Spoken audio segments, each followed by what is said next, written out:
So Barcelona have beaten Real Betis 5-0, and I want to expand further on this because I'm still kind of like on that hype train about Barcelona beating this team with a total of 5 goals. Like the last time we ever seen Barcelona win by this big of a margin was like 2 or 3 years ago when we had players like Messi, Griezmann, Dembele, and I even think Luis Suarez. We had many different players, but in this occasion we have a young, fresh team, a raw team, and a team that is willing to learn. And the fact that they're able to distribute a performance like this and ended up with 5 goals, it's very exciting to see. So again, I want to talk about the 5 things that we have learned. And so how long has it been since the last time we saw such a technical level in this team? It's been so long. There has been so much creativity within this Barcelona team, and they definitely do have a very impressive squad. So moving on to point number 1, on the one thing that we have learned, Joao Cancelo will be going into central zones. This is something that we have talked about before. Joao Cancelo is going to be someone that's going to invert himself, make those inside runs, and try to be creative in the midfield and join players like Frankie de Jong, Oriol Romeo, Gundogan, Pedri, whoever's in the middle of the pitch. Cancelo will be there. Xavi did say something in the post-match press conference, and he stated that players need to understand where to position themselves when a certain player has the ball. Like for example, if Frankie has the ball and he goes into the back line and creates a back 3, Joao Cancelo needs to know that he needs to go central and join the midfield to receive the ball from the defensive line and then progress the ball forward. This is what Xavi Hernandez said in the press conference. And so it's crazy that we kind of like predicted this together, that Joao Cancelo was going to be taking on that inverted right back role, very similar to like how Dani Alves used to play at Barcelona back in 2021. And this is good news for the people who never really liked the false left winger position. So Joao Cancelo is going to be acting like a true left winger. He's not going to be someone joining the midfield or some, like how we had Gavi as a false left winger and he joined the midfield with Pedri, Gundogan, and Frankie de Jong. We will be having true 3 attackers in the front line, and that is mainly because Joao Cancelo will be the one providing that extra numerical superiority in the middle of the pitch. Xavi Hernandez even continued to say about Cancelo's role that we have worked to get Cancelo to join the midfield. We are looking for superiority within, and we have found it. If we are more positional, we will be better. Moving on towards point number 2, and that is Ferran Torres continues to impress, and he can definitely play in all areas of the pitch. He's very versatile, very dynamic. Ferran Torres, the fact that he was able to score this free kick tonight against Real Betis, it says here that Ferran Torres is the first player to score a free kick for Barcelona since Lionel Messi on May 2nd, 2021. Ferran Torres just provides a different energy. There's a whole different vibe with Ferran Torres. I think that Ferran can really reach a 15 goal and 15 assist type of season. Yes, he has the capability to do that, and if he does that, I don't see Ferran Torres going anywhere because of how important he is becoming to Xavi's FC Barcelona. So that is going to be the second thing that we have learned from this match. Moving on towards point number 3, and that is Joao Felix is not only going to improve Barcelona, but he will improve himself. And why am I saying this? I'm saying this because Joao Felix for the past 3 years has been unable to improve himself, mainly because he has been in systems that did not dominate possession. And when a team does not dominate possession, you can't really get the best out of creative players like Joao Felix. Like, can you imagine if Messi played at Inter Milan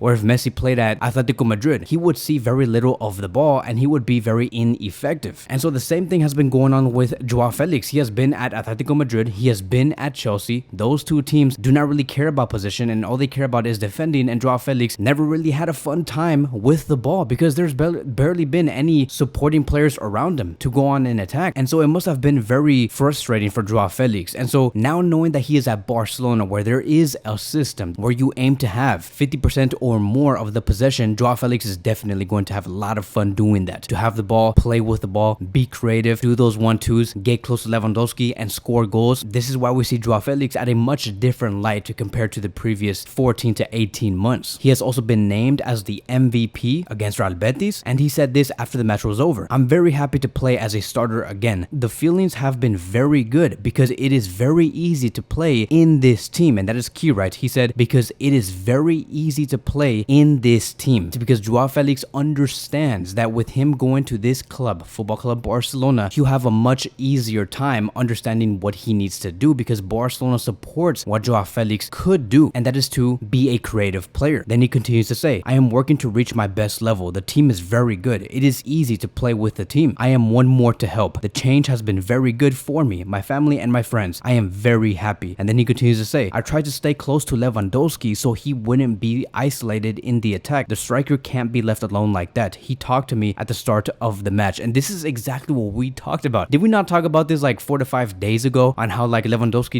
needs more support. He said this to the media, and he was basically calling out Xavi Hernandez and all of the players that he is always left isolated every time he had the ball. At Bayern Munich, he had all the support in the world with Müller, with Sané, with Gnabry, with Kimmich, with all of those players surrounding Lewandowski. That is why he was able to score like 59 goals in one season in all competitions. Now Lewandowski has a player that does play very close to him and understands him, and that is Joao Felix. Joao Felix is the one that is going to be supporting Lewandowski and find Lewandowski inside the box. And hopefully with this type of chemistry and this duo being built, Joao Felix can find about 10 to 11 assists this season, and Lewandowski can score 35 plus more goals this season also. It would be very, very exciting. So we are really building towards something special. Moving on towards point number 4, and that is Kounde. Kounde is being overlooked. That is definitely one thing that we have learned in this match. Kounde against Real Betis provided this: 87 touches, 72 out of 79 passes completed, 2 out of 2 dribbles completed 100%. Now let's pay attention to this, right? To this 100% thing. He was dispossessed 0 times, 2 out of 2 tackles completed 100%. Again, 1 interception, 8 ball recoveries, 4 out of 4 ground duels won 100%. Again, 2 out of 2 aerial duels won 100%. Again, 0 fouls committed, 0 times dribbled past. This is a world-class performance coming from Kounde. Now his performance was not 100% perfect. There were some errors that he did make, like for example, sometimes I did not really see him track back as fast as he could, and those are things that I think that Kounde needs to improve on. I think that he needs to sprint much faster regardless if he's tired or not. There are occasions, right, where Real Betis could have scored the 1-0 and make it 1-0 at Barcelona's home stadium, and it was because Kounde was not tracking back and doing what he needed to do. So there is those little nitpicks that do come from Kounde, but overall, like with him on the ball, he is amazing, and with him taking away the ball from the opposition on 1v1s, he is amazing. I truly think that Kounde at this rate can become one of the best center backs in the world alongside with Ronald Araujo, like become one of the best top 3 center backs in the world. I think that Kounde can be number 3 or number 2 or maybe even number 1. It can either go to Araujo or Kounde, and the fact that Barcelona is able to have 2 of the top 3 best center backs in the world, that is amazing. That will take us so far in the Champions League if Barcelona do everything correctly. This whole dynamic in this duo between Araujo and Kounde is something that I hope reaches the level of Maldini and Nesta. Moving on towards the last point, which is point number 5, and that is Xavi is doing a great job for what he has been given. Xavi has been given so many great players, and I know that this is not exactly what Xavi Hernandez wanted. This is not his real image. Like for example, he wanted Messi, he wanted Kimmich, he wanted Zubimendi, he wanted many players that we just could not get. He wanted Neymar at some point, maybe even Bernardo Silva. They were really pushing for that player, but it did not happen. And the fact that we were able to find alternatives, and maybe not at the level of Messi or Bernardo Silva, the fact that Xavi has been able to still come out with good results with the players of Joao Felix, Joao Cancelo, and also get the best out of Lamine Yamal, who is only 16 years old, we have to applaud Xavi. He's really working with the material that he has been given. And you know, like, we have to have some more perspective here. He could have joined a Premier League club. Like, he could have done that and say, you know, I really care about my own career. I'm gonna be very individual. I want to have a good resume. I'm gonna go to a team like Chelsea or Manchester United or some other team in England where they know how to splash money. Like, they know how to spend 450 million euros in one summer transfer window. He could have done that. He could have gone over there and get all the money in the world and sign any player that he wanted. But no, he went to Barcelona, a team that cannot even spend past 10 million euros in one transfer window. We're so limited. And yet we stand here today with a beautiful team, a team that embraces beautiful football and knows how to be competitive. Xavi knows the ins and outs of this club. He knows how to get the best out of every player, regardless if they're either 36 like Lewandowski or freaking 16 years old like Lamine Yamal. All this negativity coming through Twitter or through the media about how Xavi's not good enough to coach Barcelona, and that if Barcelona loses, it's Xavi's fault, but if Barcelona wins, it's because the opposition was super weak. Like, all of this is just negativity. It's toxic. Let's just have our own cocoon here. And I want everybody on this YouTube channel to understand that what Xavi has been doing with the material that he has been working with is excellent. So that is it. That is going to be wrapping up today's video. Thank you guys so much for watching, and I will see you guys in the next one.